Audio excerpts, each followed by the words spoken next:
All right, we're back at the RockGodz. It is yes, LELAND SKLAR. What am I doing here? RockGodz, I thought it was. I know, my gosh. And you're here to induct your good friend, Russ Kunkel. My brother, Russ Kunkel.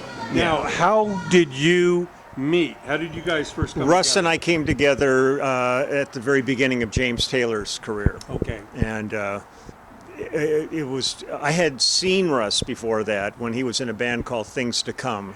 Okay. Around 68. But in 70, we started working with James, and we thought it would be a quick little run, and next thing you know, I mean, we're half a century later, practically, we're still together. And we got a new band together and everything. Is that right? Yeah. So it's amazing. Yeah, I mean, it really comes down to the songs. You got to have great players, great recordings, but that's what blew James up and everybody's sense that you guys have played with. Yeah,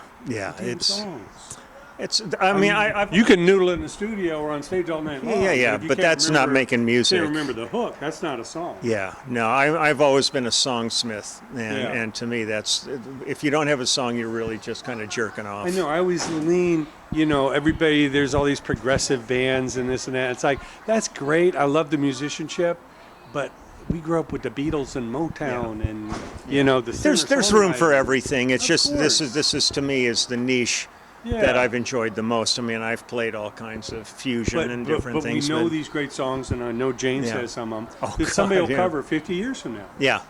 Yeah, they stand the test of time. We'll hear it in an elevator in a century from now. You know? It's like, oh, wow, that was a James Taylor song. Yep.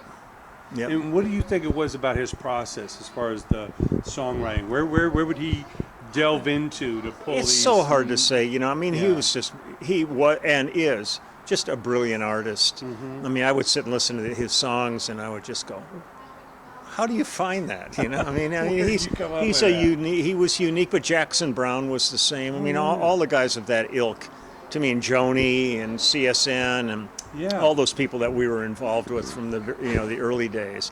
But there's still tons of great artists out there and stuff. I'm on the road right now with Phil Collins, and we're having a great time. Russ, we were both touring with Lyle Lovett, and he's still with Lyle. And when I was out with Toto, it was all great songs that they were doing. So it's all about that. It's all really about the songs. Yeah, it really is. It's an amazing time, the test of time. Now, as far as the recording process, how did you adapt? Because obviously you came up playing in clubs and playing music. What was it really about the recording process? You learned while you earned.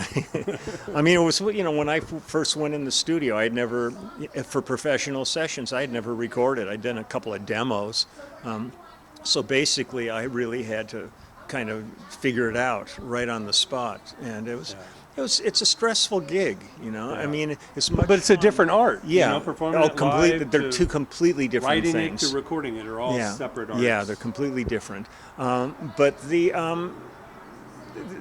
act of creation in the studio is really fun. I mean, it's especially when it's getting back. It harkens back to that now. But in the old days, when you'd have 4, 5, 6 guys in the studio together, juices are flowing and there's ideas flying everywhere. A great deal of the work now is just going and overdubbing, in somebody's house. Feeding off each other back I mean, that to me is I do it, and I do it to the best of my ability, but it's not the most satisfying way to work. But more and more sessions now are with more and more now are bands cutting, going in the studio with other musicians and playing, and it's great.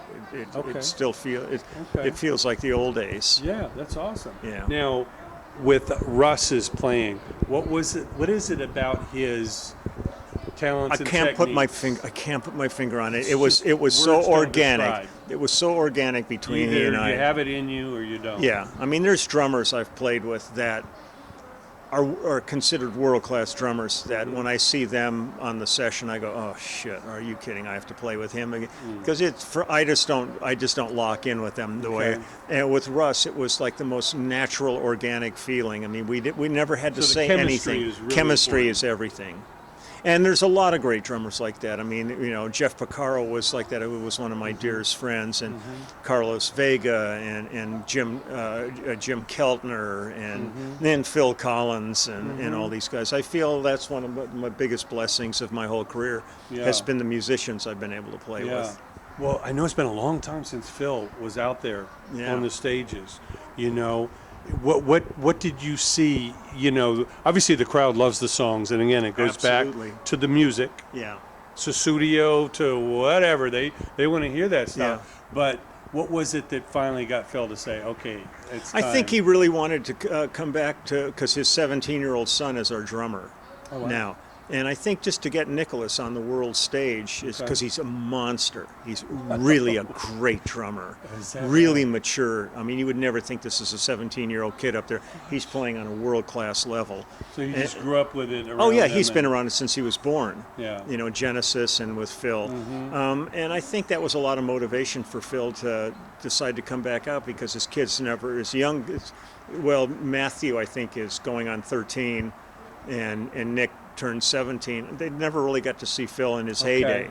So I think, and now we're doing. I mean, we're out there doing stadiums. I mean, he's pulling 60,000 people and stuff, and everything's selling out. We're getting ready. We just finished the USA, and we're getting ready to head to New Zealand and Australia, and then we head to Europe for the summer. And it's amazing. It's amazing, and it's strong.